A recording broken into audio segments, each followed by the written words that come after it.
કેમ મમ્મી તમારે આજે સત્સંગમાં નથી જવું? ના ના બટા, વરસાદ છે ને એટલે નથી જવું. તો ચાલો આપણે ટીવી જોવું છે. હા હા બેન, તું તો વહુ આવ્યા પછી બેન ને ભૂલી જ ગઈ. બહુ વહુ ન કરાય. તને ખબર છે ને આપડા બા કહેતા કે દીકરી તો ફૂલ કહેવાય ને વહુ તો પથ્થર કહેવાય. હા, તને પછી ફોન કરું. જો મમ્મી તમારે ટીવી જોવો, મારે નથી જોવું. કેમ બટા, ઘડીકમાં શું થઈ ગયું? હમણાં તો કાંઈ નહોતું. મને માથું દુખે છે. બોલ ને બટા, હું થયું? તમે કેમ દીકરીને વહુમાં ભેદભાવ કરો છો?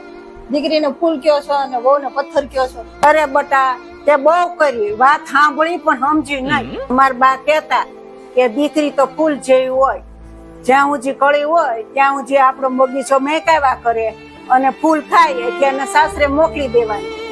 અને વહુને પથ્થર એટલે કીધો છે કે ગમે એવું વાવાઝોડું તોફાન આવે તોય પરિવાર હાટુથી હડીખમ થઈને ઊભી રહે. હા મમ્મી તમારી વાત સાચી છે. મેં સાંભળ્યું પણ સમજી નહીં.